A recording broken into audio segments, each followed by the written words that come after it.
Assalamualaikum warahmatullahi wabarakatuh. Salam sejahtera untuk kita semua. Selamat pagi, semangat pagi untuk rekan-rekan guru di seluruh Indonesia.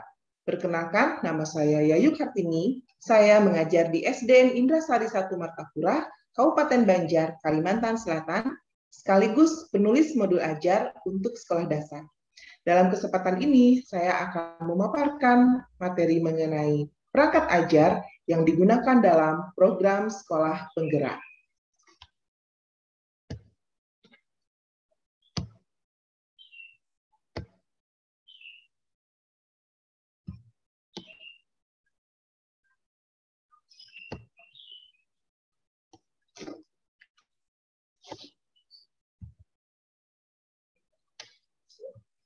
Rekan-rekan guru, tujuan pendidikan di Indonesia adalah untuk membentuk profil pelajar Pancasila, yaitu pembelajar sepanjang hayat yang berkompetensi global dan hidup berdasarkan 6 dimensi profil Pancasila.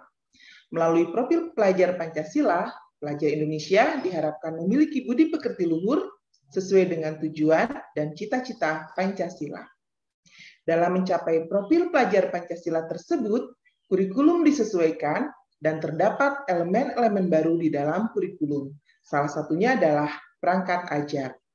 Untuk kegiatan pembelajaran yang baik dan menyenangkan, diperlukan perangkat ajar yang ideal sesuai dengan tahapan perkembangan siswa dan kondisi serta kebutuhan siswa di dalam kelas masing-masing. Rekan-rekan guru, secara umum, ada 2 langkah besar dalam penyusunan perangkat ajar suatu bahan ajar. Yang pertama adalah capaian pembelajaran sebagai rujukan, yang kemudian akan diturunkan menjadi penyusunan alur dan tujuan pembelajaran, kemudian pengembangan modul ajar. Apa itu capaian pembelajaran? Tentunya sebelumnya, Bapak dan Ibu guru sudah pernah mendengar ini kan? CP adalah kompetensi yang diharapkan yang dapat dicapai oleh siswa di akhir fase. CP terdiri dari 6 fase, yaitu A sampai F, atau tahapan yang meliputi seluruh jenjang pendidikan dasar dan menengah, SD, SMP, hingga SMA. Fase tersebut adalah fase A untuk kelas 1 dan 2, fase B untuk kelas 3 dan 4, fase C untuk kelas 5 dan 6, fase D untuk kelas 7 dan 9, fase E untuk kelas 10, dan fase F untuk kelas 11 dan 12. Bapak dan Ibu, berikutnya adalah alur pembelajaran. Alur pembelajaran disusun untuk mencapai rangkaian tujuan pembelajaran sejak awal hingga akhir fase. Setiap fase dari suatu CP, alur ini menjadi panduan guru dan siswa untuk mencapai CP di akhir fase tersebut. Tujuan pembelajaran disusun secara kronologis berdasarkan urutan pembelajaran dari waktu ke waktu. Catatan pentingnya adalah, yang pertama, guru berhak untuk menyusun alur pembelajaran masing-masing yang terdiri dari rangkaian tujuan pembelajaran. Dan yang kedua, pemerintah sudah menyediakan beberapa set alur untuk digunakan sebagai contoh pengembangan kurikulum yang siap digunakan di satuan pendidikan dan panduan untuk penyusunan perangkat ajar. Tapi tentu saja poin yang pertama akan menjadi lebih baik untuk kita gunakan karena bagaimanapun guru akan membuat sesuai dengan kondisi dan kepentingan serta kebutuhan di satuan pendidikan masing-masing. Yang kedua, yang berikutnya adalah tujuan pembelajaran. Tujuan pembelajaran merupakan deskripsi pencapaian 3 aspek kompetensi, yaitu pengetahuan, keterampilan, dan sikap yang diperoleh siswa dalam 1 atau lebih kegiatan pembelajaran. Disusun secara kronologis berdasarkan urutan pembelajaran dari waktu ke waktu yang menjadi prasyarat menuju capaian pembelajaran. Rumusan tujuan pembelajaran tidak hanya mencakup tahapan kognitif, yaitu mengingat, memahami, mengaplikasi, menganalisis, mengevaluasi, dan mencipta, dan dimensi pengetahuan, faktual, konseptual, prosedural, dan metakognitif, tetapi juga mengikut sertakan perilaku capaian seperti kecakapan hidup, berpikir kritis, kreatif, komunikatif, dan kolaboratif, serta profil pelajar Pancasila, yaitu beriman, berkebinekaan global, bergotong royong, kreatif, bernalar kritis, dan mandiri. Lalu apa modul ajar? Modul ajar seperti RPP, namun dilengkapi dengan berbagai materi pembelajaran, lembar aktivitas siswa, dan asesmen untuk mengecek apakah tujuan pembelajaran dicapai siswa. Perangkat ajar diharapkan membantu guru mengajar menggunakan metode terdiferensiasi. Sekarang, mari kita pelajari lebih lanjut poin per poin dari perangkat ajar. Yang pertama adalah capaian pembelajaran.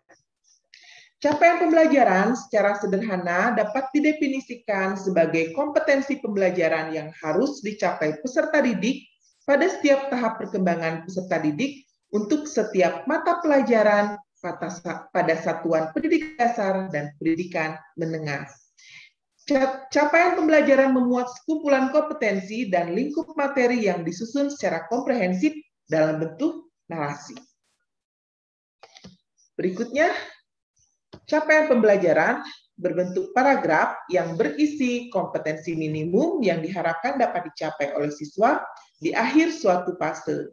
Disusun mengikuti 6 fase pembelajaran yang masing-masing lamanya adalah 1-3 tahun. CP bersifat global dan memberi ruang keleluasaan bagi satuan pendidikan untuk mengembangkan sesuai kemampuan, potensi, dan konteksnya di masing-masing sekolah.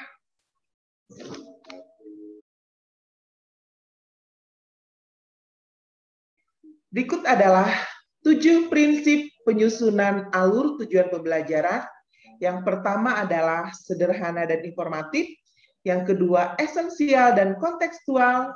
Yang ketiga, berkesinambungan. Kemudian pengoptimalan 3 aspek kompetensi. Berikutnya adalah merdeka belajar, operasional dan aplikatif, kemudian adaptif dan fleksibel. Kita akan bahas satu persatu mengenai bagaimana prinsip penyusunan alur pembelajaran. Yang pertama, sederhana dan inovatif. Kita harus tahu bahwa perumusan ATP dipahami oleh penulis sendiri maupun pengguna atau pembaca. Hal ini dapat dilakukan dengan menggunakan istilah atau terminologi yang umum dan tidak bermakna ambigu atau tafsir ganda. Untuk penggunaan istilah khusus, penulis dapat menyertakan penjelasan secukupnya dalam bentuk glosarium. Yang kedua, esensial dan kontekstual, yaitu memuat aspek pembelajaran yang sangat mendasar atau penting, yakni kompetensi, konten, dan hasil pembelajaran.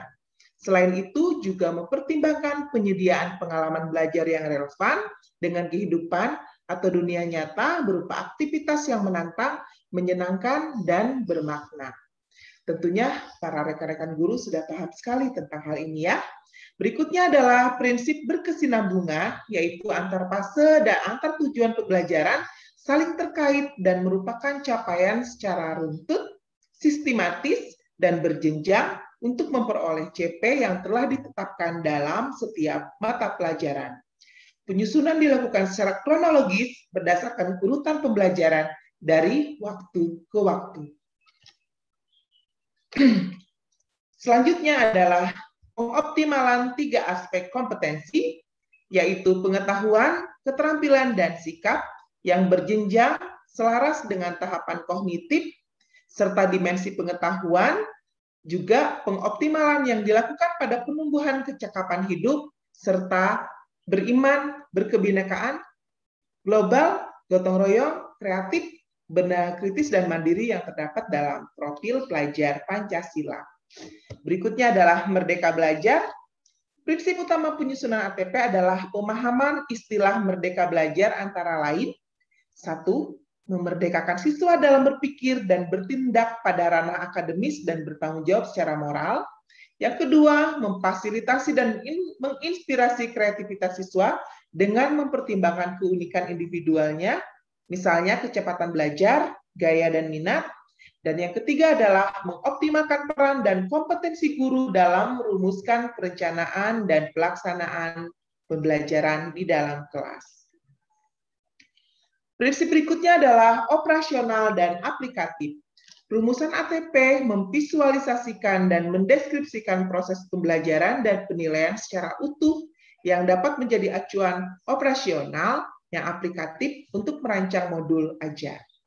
Kemudian, prinsip yang terakhir adalah adaptif dan fleksibel sesuai dengan karakteristik mata pelajaran, karakteristik siswa, dan karakteristik satuan pendidikan masing-masing, serta mempertimbangkan alokasi waktu dan relevansi antara mata pelajaran, serta ruang lingkup pembelajaran, yakni intrakurikuler, kokurikuler, dan ekstrakurikuler.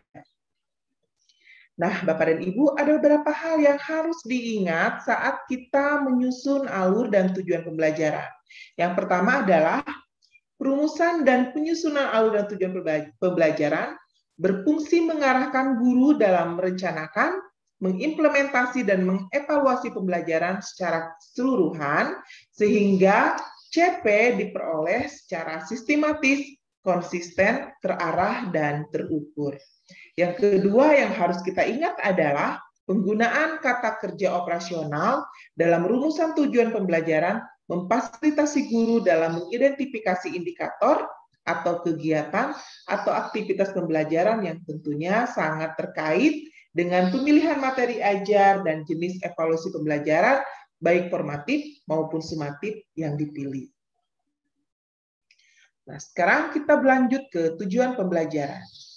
Tujuan pembelajaran merupakan deskripsi pencapaian 3 aspek kompetensi, yakni pengetahuan, keterampilan, dan sikap yang diperoleh siswa dalam satu atau lebih kegiatan pembelajaran, disusun secara kronologis berdasarkan urutan pembelajaran dari waktu ke waktu, seperti yang sudah saya jelaskan di slide sebelumnya. Nah, berikutnya, secara operasional, komponen tujuan pembelajaran dapat memuat 3 aspek berikut, yaitu aspek apa saja? Yang pertama adalah kompetensi, adalah kemampuan yang dapat didemonstrasikan oleh siswa atau diaktualisasikan dalam bentuk produk atau kinerja, baik abstrak maupun konkret, yang menunjukkan siswa telah berhasil mencapai suatu tujuan pembelajaran. Patut diperhatikan untuk menggunakan kata kerja operasional yang dapat diamati mengacu pada taksonomi Bloom yang sudah direvisi. Misalnya sebagai contoh, peserta didik dapat menyajikan solusi untuk menangani perubahan kondisi alam di permukaan bumi akibat faktor manusia. Seperti itu. Berikutnya adalah konten. Secara operasional, komponen tujuan pembelajaran yang kedua yaitu konten. Konten yaitu ilmu pengetahuan inti atau konsep utama yang diperoleh siswa melalui pemahaman selama proses pembelajaran di akhir suatu unit pembelajaran. Apa ilmu pengetahuan atau konsep utama yang perlu dipahami di akhir satu unit pembelajaran? Pertanyaan apa yang dapat dijawab siswa setelah mempelajari unit tersebut, dan sebagainya. Sebagai contoh, perubahan kondisi alam di permukaan bumi akibat faktor manusia. Kemudian adalah variasi. Variasi adalah suatu keterampilan berpikir apa saja yang perlu dikuasai siswa untuk dapat mencapai tujuan pembelajaran. Penggunaan keterampilan berpikir kreatif, kritis, dan tingkat tinggi seperti mengevaluasi, menganalisis, memprediksi, menciptakan, dan lain sebagainya. Keterampilan berpikir apa saja yang perlu dikuasai oleh siswa untuk dapat mencapai tujuan pembelajaran. Gunakanlah keterampilan berpikir yang bervariasi, terutama menggunakan pola higher order thinking skill. Contohnya adalah menganalisa hubungan antara kegiatan manusia dengan perubahan alam di permukaan bumi dan menarik kesimpulan penyebab-penyebab utamanya.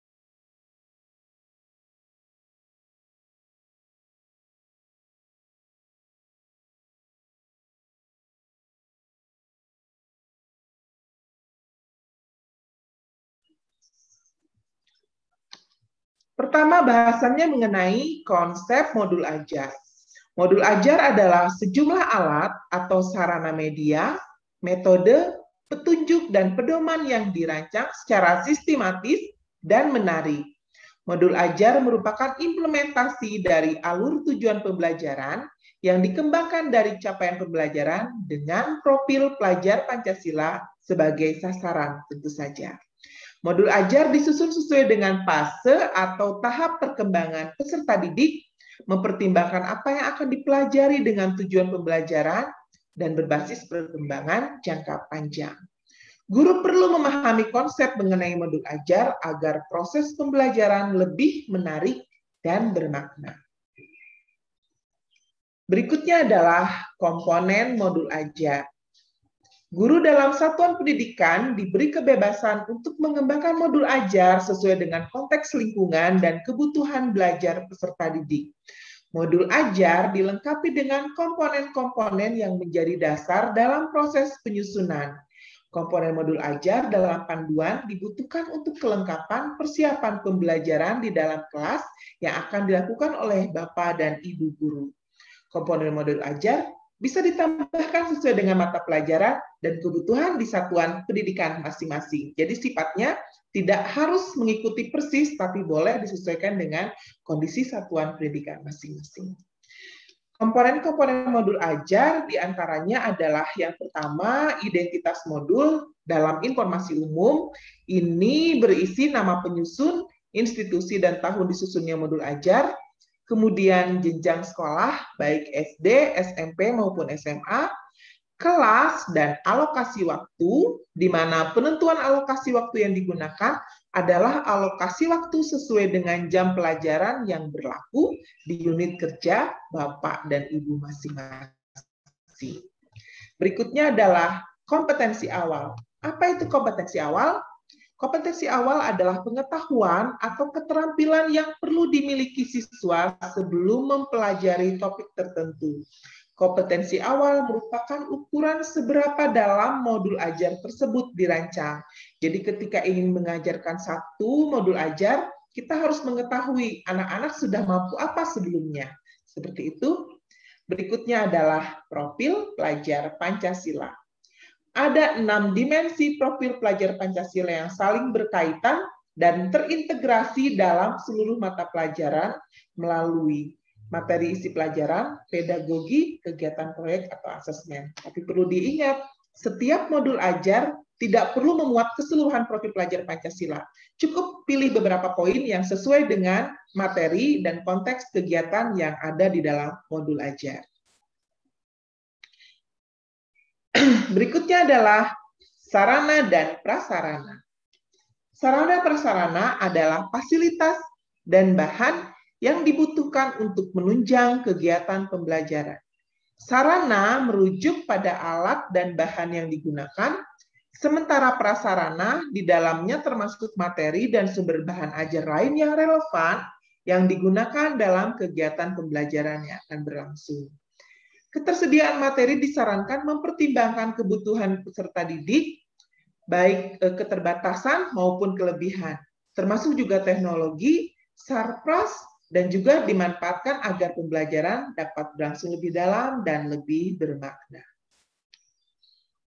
Informasi umum berikutnya itu target peserta didik. Jadi dalam modul ajar tersebut, kita bisa menetapkan target diantaranya adalah peserta didik reguler atau tipikal atau umum, yang dimana mungkin dalam kegiatan belajar tidak menemukan kesulitan dalam mencerna dan memahami materi.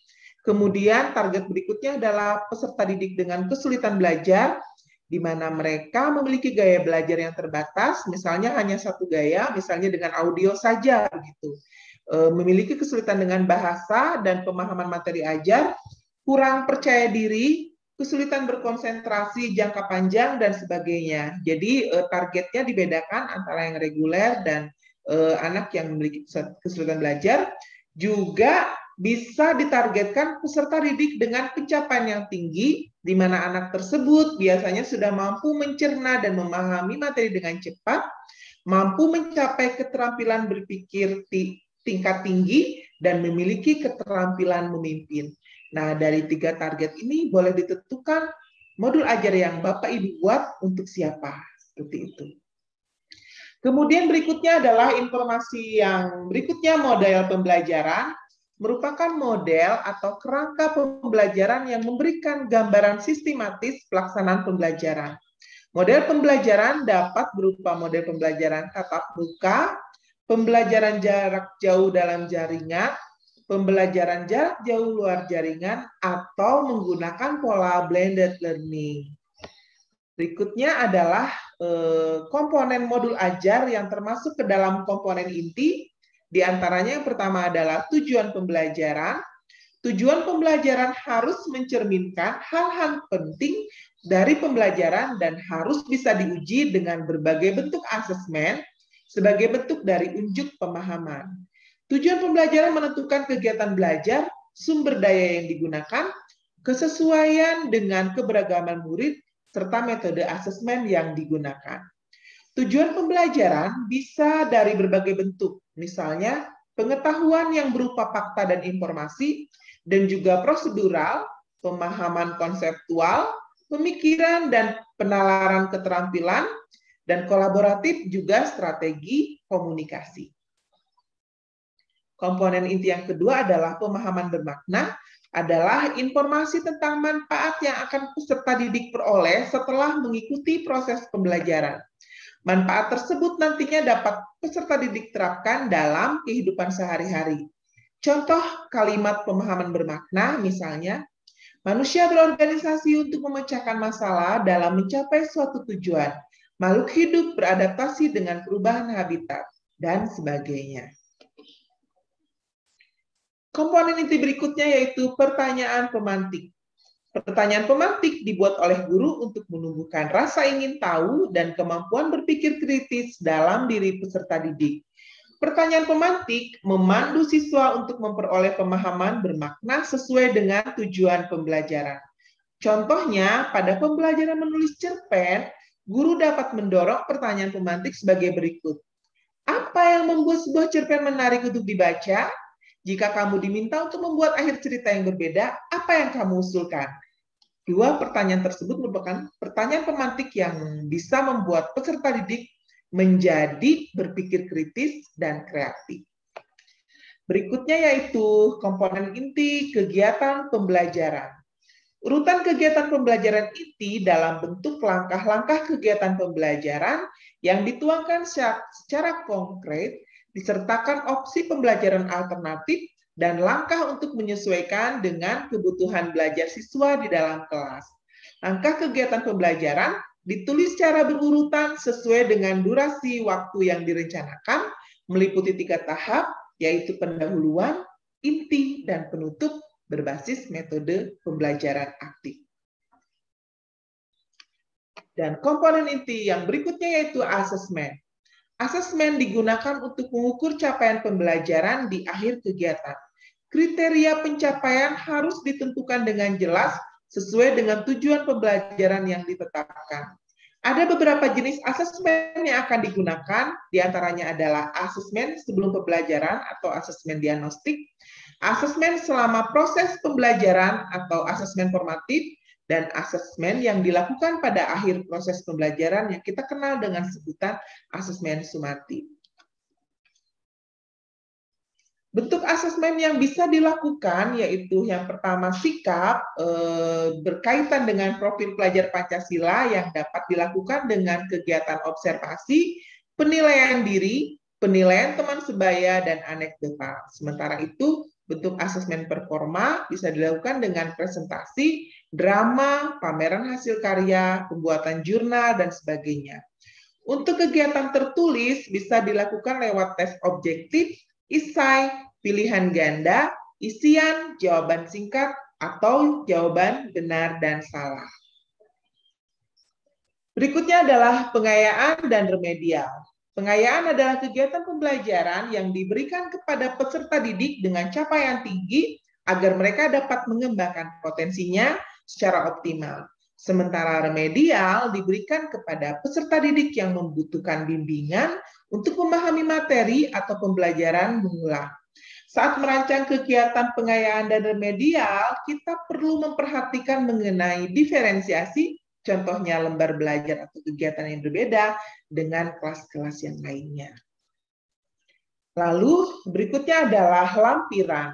Lampiran berisi lembar kerja peserta didik, di mana lembar kerja ini ditujukan untuk peserta didik, bukan untuk guru, dan dapat diperbanyak sesuai dengan kebutuhan untuk diberikan kepada peserta didik termasuk peserta didik non-reguler.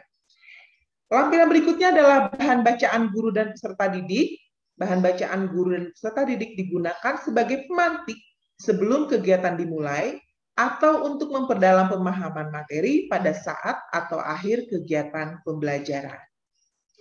Lampiran berikutnya adalah glosarium, yaitu merupakan kumpulan istilah-istilah dalam suatu bidang secara alfabetikal yang dilengkapi dengan definisi dan artinya.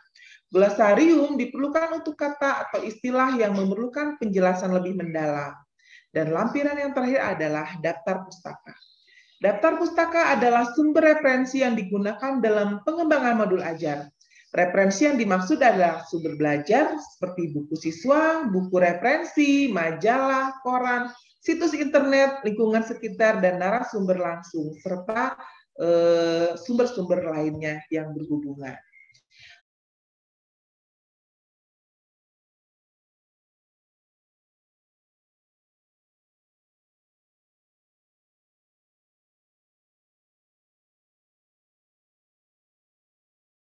Sebelumnya, Bapak dan Ibu sudah mendengarkan paparan mengenai perangkat ajar yang digunakan dalam kelas di program Sekolah Penggerak, dan kali ini saya akan memberikan contoh mengenai bagaimana modul ajar yang akan disusun dan akan dipakai di dalam kelas Bapak dan Ibu.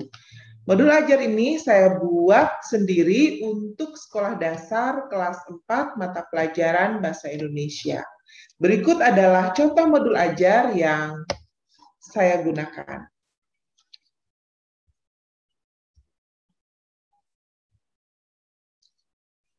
Modul ajar ini berjudul unsur intrinsik dalam teks fiksi, di mana modul ajar ini adalah modul ajar dalam mata pelajaran Bahasa Indonesia untuk fase B.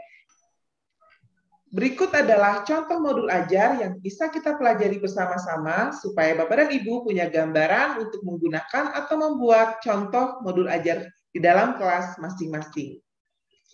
Modul ajar ini berjudul unsur intrinsik dalam teks fiksi, dibuat untuk mata pelajaran Bahasa Indonesia fase B kelas 4 SD, di mana slide awal berisi profil pelajar Pancasila.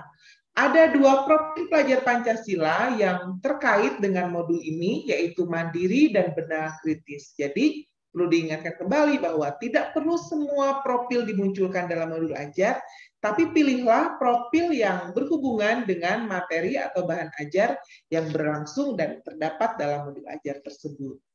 Yang berikutnya adalah capaian pembelajaran menggunakan CP fase B untuk kelas 4 SD, karena Bahasa Indonesia ada 4 keterampilan berbahasa yang terkait di dalamnya, yaitu menyimak, membaca dan memirsa, berbicara dan mempresentasikan, juga kegiatan menulis.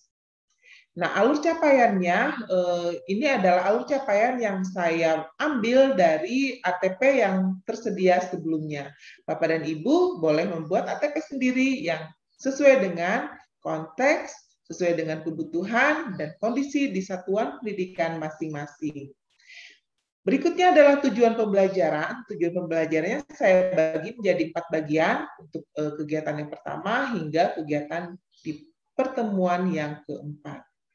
Ada 4 tujuan, diantaranya adalah tujuan yang berhubungan dengan kegiatan menyimak dan membaca, kemudian membaca dan memirsa, dan berbicara, kemudian menulis. Jadi ada 4 tujuan yang masing-masing terhubung dengan CP yang sudah tersedia. Berikutnya adalah tersedia topik pembelajaran, yaitu mengenai memahami unsur intrinsik dalam karya sastra, kemudian identitas pengguna, ini berisi kelas berapa yang dapat menggunakan modul ini, kemudian berapa durasi waktu yang diperlukan. Dan berikutnya adalah referensi bahan ajar yang relevan.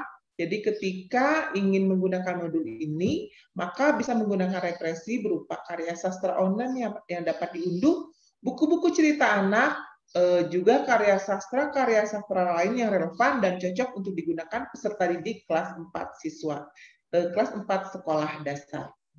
Berikutnya adalah alat dan bahan yang digunakan, diantaranya ini sudah tercantum di sini memerlukan apa saja untuk menggunakan modul ajar ini. Jadi ketika melihat modul ajar, kita bisa langsung menyiapkan alat dan bahan yang diperlukan. Berikutnya adalah metode pembelajaran. Di sini saya memilih cooperative learning, scientific learning, dan diskusi juga tanya jawab. Lalu juga tersedia capaian awal pembelajaran di mana untuk dapat menggunakan modul ini sebelumnya siswa harus sudah mampu mengenal karya sastra dan jenis-jenisnya. Dan berikutnya adalah model-model pembelajaran. Ini saya menggunakan pola tatap muka, pola dalam jaringan, dan pola luar jaringan juga dapat digunakan untuk campuran atau blended learning. Lalu untuk target siswa yang dapat menggunakan modul ini adalah siswa reguler dengan kemampuan belajar yang tinggi dan siswa dengan kategori laman belajar karena di dalamnya saya sudah menyiapkan pengayaan dan remedial untuk masing-masing siswa. Dan untuk asesmennya, ini menggunakan penilaian kelompok dan individual, juga menggunakan sumatif dan formatif di kegiatan dan akhir pembelajaran. Berikutnya adalah bahan ajar untuk pengayaan, sudah disediakan, jadi ketika Bapak dan Ibu ingin menggunakan modul ini, tinggal langsung mengklik dan mencarinya langsung. Lalu untuk remedial juga seperti itu. Untuk target jumlah siswa ini untuk 28 sampai 35 orang siswa. Jadi untuk yang ideal adalah 28 siswa di dalam kelas. Berikutnya adalah alur pembelajaran. Untuk pertemuan 1, ini ada tujuan pembelajaran yang sebelumnya sudah ada di dalam perencanaan di tahap awal di bagian atas, di mana untuk pertemuan 1 ini merujuk kepada kegiatan menyimak, anak melalui diskusi dan tanya jawab, siswa mampu menelaah unsur intrinsik dalam sebuah teks fiksi.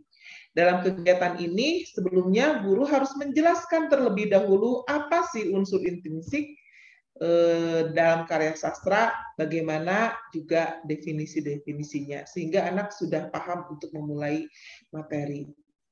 Nah, untuk pertemuan 1 diawali dengan kegiatan pembuka. Seperti biasa, ada berdoa, ada persepsi, dan sebagainya. Dilanjutkan dengan kegiatan inti dengan jumlah menit yang sudah ditentukan, sehingga kita bisa mengaturnya supaya tidak kekurangan atau kelebihan waktu.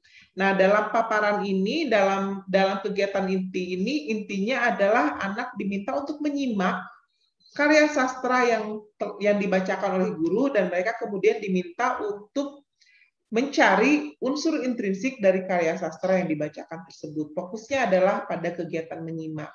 Dan usahakan untuk menggunakan modul ini, pakailah cerita-cerita yang merujuk kepada karya-karya lokal di Indonesia supaya mereka lebih mengenal negaranya sendiri. Nah, di sini ada banyak fase-fase tahapan-tahapan kegiatan inti yang dapat dilakukan oleh guru untuk siswanya dalam kelas. Dan di bagian akhir ada kegiatan akhir seperti menyimpulkan kegiatan dan menutup pembelajaran dengan baca doa. Di sini juga saya lampirkan contoh teks fiksi untuk pertemuan 1, jadi guru tidak perlu mencarinya lagi, bisa menggunakan ini. Juga dilampirkan penilaian formatif pada pertemuan 1, di mana anak diminta untuk ke perpustakaan atau mencari cerita yang mereka sukai. Mereka kemudian diminta untuk membaca dan menguraikan unsur intrinsik dari karya sastra yang mereka baca tersebut. Nah, berikutnya ada rubrik penilaian yang bisa digunakan guru sebagai acuan untuk menilai kemampuan siswa dalam pembelajaran di kegiatan yang pertama. Saya memilih rubrik dengan 3 capaian, yaitu melampaui capaian, memenuhi capaian, dan kurang. Tapi Bapak dan Ibu boleh membuat rubrik sendiri dengan pola-pola yang berbeda. Misalnya ingin menggunakan 3 bagian penilaian, atau 2, atau berapapun, silahkan memilih yang sesuai dengan kelas dan kebutuhan di satuan pendidikan masing-masing. Dan berikutnya adalah refleksi. Kita bisa memberikan beberapa pertanyaan refleksi, juga bisa memberikan pengayaan dan remedial untuk siswa. Untuk pengayaan sudah disiapkan untuk siswa dengan pencapaian belajar yang tinggi, itu harus diapakan. Untuk remedial harus diapakan, itu sudah disiapkan, jadi tinggal menggunakan saja. Untuk berikutnya adalah alur pembelajaran 2, ini merujuk kepada kegiatan membaca dan memirsa, di mana tujuannya adalah melalui bantuan 2 teks pendek atau lebih, siswa mampu membandingkan unsur intrinsik dari 2 teks yang disajikan. Jadi mereka diminta untuk membaca dua teks yang sudah disiapkan oleh guru. Untuk kegiatannya sama seperti yang pertama, ada kegiatan pembuka, ada kegiatan inti, ada kegiatan penutup. Yang dimana untuk kegiatan inti itu adalah berisi kegiatan-kegiatan yang menarik dan menyenangkan, karena modul yang kita buat harus benar-benar dapat membuat anak untuk merasa bahagia saat mempelajari satu materi dalam satu mata pelajaran. Nah, di sini anak diberikan dua teks fiksi untuk ditelaah dan dibandingkan. Kegiatan utamanya adalah membaca dan memirsa, seperti itu. Dan untuk di bagian berikutnya, ini sudah ada literatur teks fiksi untuk pertemuan 2. Jadi para guru yang ingin menggunakan modul yang saya buat, silakan untuk mencari literatur yang sudah disediakan. Atau bila ingin menggunakan literatur lain sesuai dengan daerah masing-masing juga dipersilahkan. Seperti itu. Nah, untuk penilaian formatifnya adalah anak diminta untuk membaca 2 teks sastra. Ini legenda dari daerah saya. Seperti itu. Dan rubrik penilaiannya ini menggunakan capaian dengan 3 capaian yang sama seperti sebelumnya. Disediakan juga bagian refleksi dan pengayaan juga remedial. Dan untuk pertemuan 3, ini juga kegiatannya berbeda karena merujuk kepada kegiatan berbicara dan mempresentasikan, di mana tujuannya adalah siswa menceritakan kembali karya sastra yang mereka baca untuk dipresentasikan unsur intrinsik di dalamnya. Untuk lebih lengkapnya, Bapak dan Ibu bisa membaca sendiri seperti apa modul-modul ajar yang sudah tersedia, sehingga nanti bisa membuat modul ajar yang lebih variatif dan lebih baik untuk satuan pendidikan masing-masing. Untuk pertemuan 3 juga terdiri dari kegiatan pembuka, kegiatan inti, dan kegiatan penutup, di mana untuk kegiatan intinya merujuk pada kegiatan berbicara melalui presentasi mengenai unsur intrinsik yang mereka baca dari karya sastra yang mereka pilih. Penilaiannya adalah mereka diminta untuk membaca sebuah cerita, lalu ketika selesai membaca mereka boleh mengisi lembar kerja yang sudah disediakan oleh guru.